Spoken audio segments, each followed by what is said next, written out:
കൺമണിക്കുട്ടിയുടെ മുടി കണ്ടില്ലേ? ഇത് നവംബർ 2025 ആണ് കേട്ടോ. നവംബർ അല്ല, ഡിസംബർ ജനുവരി ആണെന്ന് തോന്നുന്നു. എനിവേ, നമ്മൾ മോളുടെ ബർത്ത്ഡേ കഴിഞ്ഞിട്ട് തിരിച്ച് കാനഡയ്ക്ക് വന്നു. ഭയങ്കരമായ എന്താ പറയുക, ഓവർ കോൺഫിഡൻസോടെ ഞാൻ വീട്ടിൽ നിന്ന് പറഞ്ഞു, അതൊന്നും കുഴപ്പമില്ല, ഞാൻ അവിടെ ചെന്നിട്ട് മുട്ട അടിച്ചോളാമെന്ന്. എന്താ കാര്യം എന്ന് വെച്ചാൽ, നമുക്ക് സാധാരണ ഒരു വയസ്സിൽ പഴനി ടെമ്പിളിലാണ് നോർമലി എൻ്റെ വീട്ടിലെ എല്ലാ പിള്ളേരും തലമുറകളായിട്ട് മുട്ടയടിക്കാറുള്ളത്. ഇവളെ അങ്ങനെ തന്നെ ചെയ്യാമെന്ന് കരുതി നമ്മളൊരു 6-7 മാസം പാരൻ്റൽ ലീവൊക്കെ ആയിട്ട് നാട്ടിലുണ്ടായിരുന്നെങ്കിലും നമ്മൾ മുടി വെട്ടാനുള്ളൊരു സാഹചര്യം കിട്ടിയില്ല. മെയിൻലി അനിയത്തി ഭയങ്കര നിർബന്ധമായിരുന്നു. അവളുടെ 1ാമത്തെ പിറന്നാളിന് മുട്ടയടിച്ചിട്ട് ഫോട്ടോസൊന്നും ഭംഗിയുണ്ടാവില്ല, അതുകൊണ്ട് ഒരു വയസ്സ് കഴിയട്ടെ എന്നൊക്കെ. അങ്ങനെ ഞങ്ങൾ ബർത്ത്ഡേ വരെ വെയിറ്റ് ചെയ്തു. ബർത്ത്ഡേ ഒക്കെ ആയപ്പോഴത്തേനും എന്താ പറ്റിയെന്ന് വെച്ച് കഴിഞ്ഞാൽ, അവളുടെ ജന്മമാസമായതുകൊണ്ട് നമുക്ക് മുട്ട അടിക്കാൻ പറ്റിയില്ല. അപ്പോൾ പിന്നെ ഞാനിവിടെ കൊണ്ടുവന്ന് ചെയ്തോളാം എന്ന് പറഞ്ഞു. നമ്മൾ രാവിലെ തന്നെ അപ്പോയിൻമെൻ്റ് എടുത്തു. അവളെ ഉണർത്തി രാവിലത്തെ ഫുഡൊക്കെ കൊടുത്തു. അപ്പോഴത്തേനും ചെറുതായിട്ട് ഉറക്കം വരാൻ തുടങ്ങിയിട്ടുണ്ടായിരുന്നു. എങ്കിലും നമ്മൾ 10 മണിക്കത്തെ അപ്പോയിൻമെൻറ്റിൻ്റെ ടൈമിൽ തന്നെ നമ്മളവിടെ ചെല്ലണമല്ലോ. അങ്ങനെ തൊട്ടടുത്ത് തന്നെയായിരുന്നു. എങ്കിലും നമ്മൾ പിന്നെ നടക്കത്തില്ലല്ലോ, തണുപ്പും ഒക്കെയാണ്. അപ്പോൾ നമ്മൾ അവളെയും കൊണ്ട് രാവിലെ തന്നെ സമയത്ത് തന്നെ അവരുടെ വീട്ടിലേക്ക് വന്നു. പ്രത്യേകം ഞാൻ പറഞ്ഞിരുന്നു എനിക്ക് ഫുൾ ഷേവ് ചെയ്യാനാണ്, 1 ഇയർ ഓൾഡ് ആണെന്നൊക്കെ പറഞ്ഞിട്ടാണ് നമ്മൾ കൊണ്ടുവന്നത്.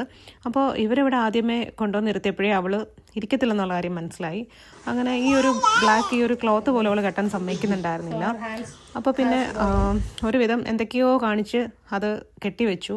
അതിനുശേഷം ആദ്യം തന്നെ അവളുടെ ആ മുടി കുറച്ച് അവർ നമുക്ക് മുറിച്ചെടുത്തിട്ട് സൂക്ഷിച്ച് വെക്കാനാണെന്നും പറഞ്ഞിട്ട് കുറച്ച് കട്ട് ചെയ്തൊരു കവറിലാക്കി തന്നു കേട്ടോ. അപ്പോൾ അതൊക്കെ നമ്മൾ വാങ്ങിച്ചു വെച്ചു. നമുക്ക് നോർമലി അങ്ങനെ ഒരു രീതി ഇല്ല.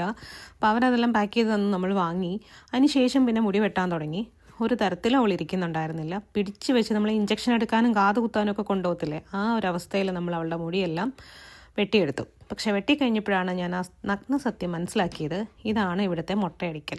അവർ 0 കട്ടെന്നും പറഞ്ഞ് ഇത്ര മാത്രമേ ചെയ്യത്തുള്ളൂ. ട്രിം ചെയ്തിങ്ങനെ വിടുന്നതല്ലാതെ ഷേവ് ചെയ്യത്തില്ല. എനിക്ക് ഭയങ്കര വശമായി.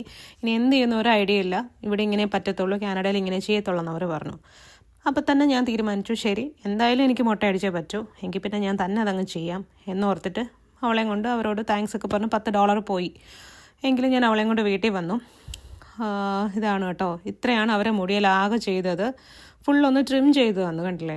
ഇത്ര ചെയ്തുള്ളൂ. കൊച്ചിനെ കുറേ കരയിപ്പിച്ചു. അവളെ ഉറക്കിയിട്ടായിരുന്നെങ്കിൽ എനിക്ക് തോന്നുന്നു കുറച്ചുകൂടെ നന്നായിട്ട് ചെയ്യാമായിരുന്നു. അത്രയും ചെയ്തിട്ട് പോലും അവർ 2-3 എടുത്ത് മുറിച്ചു.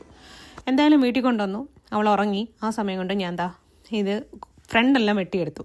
പക്ഷേ ഫ്രണ്ട് മാത്രമേ എനിക്ക് വടിച്ചെടുക്കാൻ പറ്റുകയുള്ളൂ. 2-3 ഇടത്തൊക്കെ മുറിഞ്ഞു ഞാൻ ഷേവ് ചെയ്തപ്പോഴും.